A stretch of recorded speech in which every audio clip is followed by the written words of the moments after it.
Hello friend, જય દ્વારકાધીશ, રાધે રાધે। આજે આપણે બનાવશું લીલી હળદરનું રાજસ્થાની સ્ટાઇલમાં શાક। તેના માટે મેં અહીંયા 150 ગ્રામ હળદર લઈ લીધી છે અને ઉપરની છાલ કાઢીને અને મેં ધોઈને સાફ કરી લીધી છે। એક ટમેટું લીધું છે, એક ડુંગળી, લીલું લસણ અને એક મરચી અને થોડી કોબીજ। અને હવે આપણે આને ખમણી લેશું હળદરને આવી રીતે।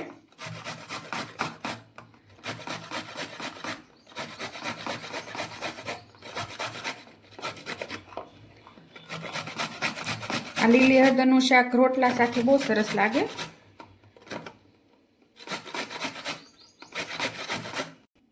અને આપણી હળદર ખમણાઈ ગઈ છે। હવે આપણે એને ઘીમાં સતાળી લેવાની છે। અને અહીંયા મેં લીલા વટોણા લીધા હતા, તે બાફી લીધા છે થોડાક અધકચરા જેવા। અને હવે એક કડાઈમાં 2 ચમચી ઘી લેશું।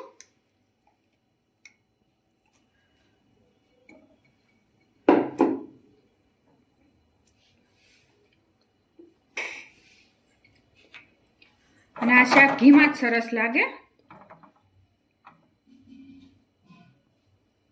અને ઘી ગરમ થઈ ગયું છે, તેમાં આપણે આ ખમણેલી હળદર ઉમેરી દઈશું।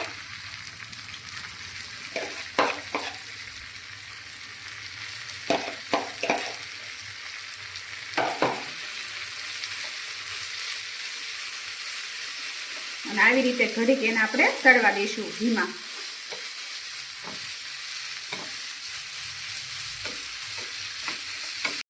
અને હવે આ થોડીક વાર આપણે એને સડવા દઈશું। ત્યાં સુધીમાં આ બાજુ આપણે ટમેટાની બધું વઘારી લેશું। તેના માટે આપણે કડાઈમાં ઘી ગરમ કરશું।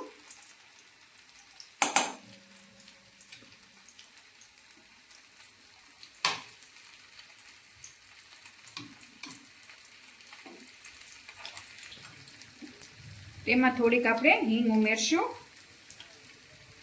અને થોડીક રાઈ ઉમેરશું, જીરું,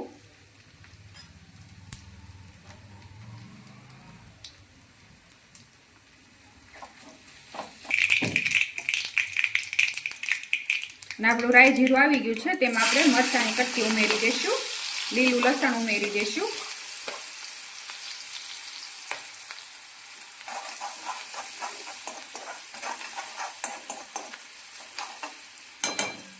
અને આ બાજુ આપણે હળદરને જરા હલાવતા રહીશું આવી રીતે। અને ડુંગળી ઉમેરી દઈશું।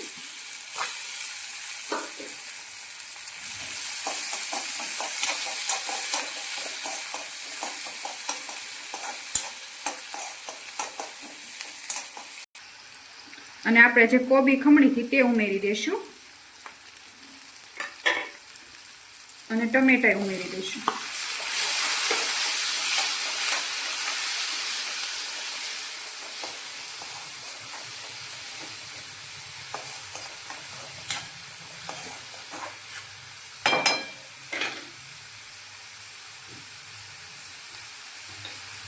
અને સ્વાદ પ્રમાણે એમાં મીઠું ઉમેરી દઈશું। અને હવે આ બધું આપણે તળવા દેવાનું છે।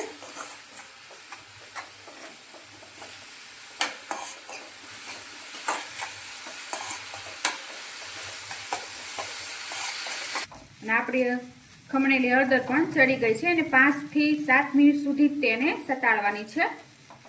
હવે આપણે ગેસ બંધ કરી દઈશું।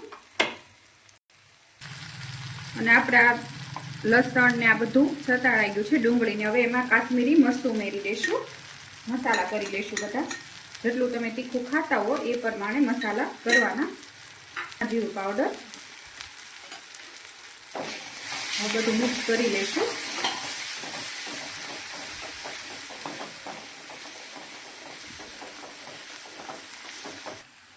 અને જે આપણે લીલા વટાણા બાફ્યા હતા તે ઉમેરી દઈશું।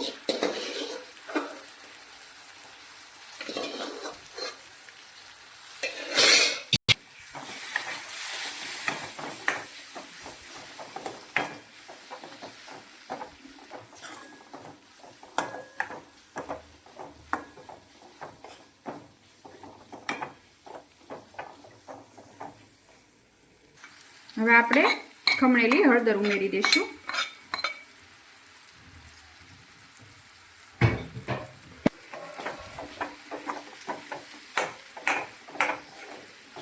અને આમાં હળદર નાખવાની જરૂર નથી, કારણ કે આ હળદરની હિસાબે કલર આવી જશે.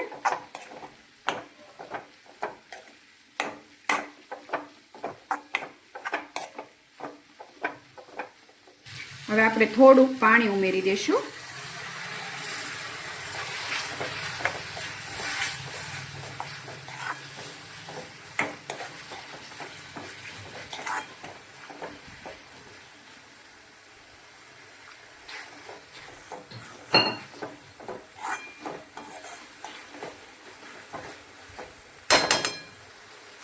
હવે થોડીક વાર આપણે એને ઢાંકણ ઢાંકી અને સીજવા દઈશું, એટલે સ્વાદ સરસ આવે.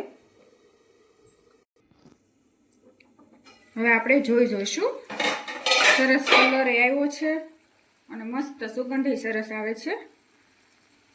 અને હવે આપણે 1 વાટકી દહીં ઉમેરશું અને સતત હલાવતા રહીશું.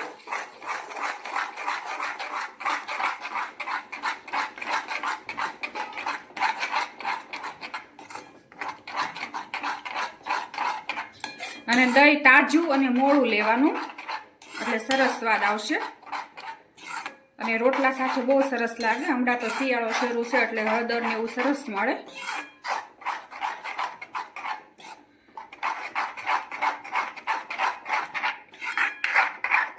ઉપરથી આપણે સેજ ગરમ મસાલો નાખશું.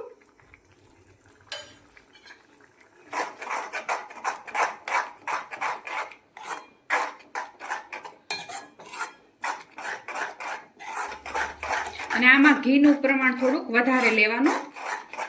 આ હળદરની શાકમાં ઘી બહુ જોઈએ, તો જ સ્વાદ સરસ આવશે.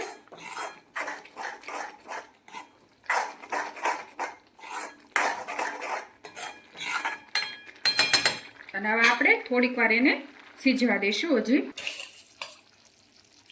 અને આપણે થોડીક એમાં ખાંડ ઉમેરશું. અને તમારે ન નાખવી તો તમારે નહીં નાખવાની, પણ અહીંયા ટમેટા અને દહીં આવ્યું છે એટલે થોડીક ખટાશ હોય, એટલે તે માટે હું ઉમેરું છું. જો તમે સરસ કલર આવ્યો છે શાકનો. ઘી વધારે હશે ને તો શાક સરસ જ બનશે, અને પહેલી વાર બનાવશો ને તોય. અને હવે આપણે ઉપરથી કોથમરી ઉમેરી દઈશું.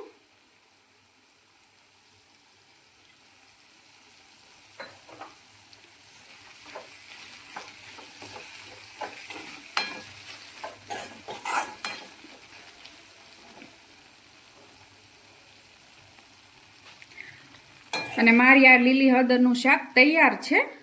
તમને જો મારી આ રેસીપી ગમતી હોય તો લાઈક કરજો, શેર કરજો અને સબસ્ક્રાઈબ કરજો.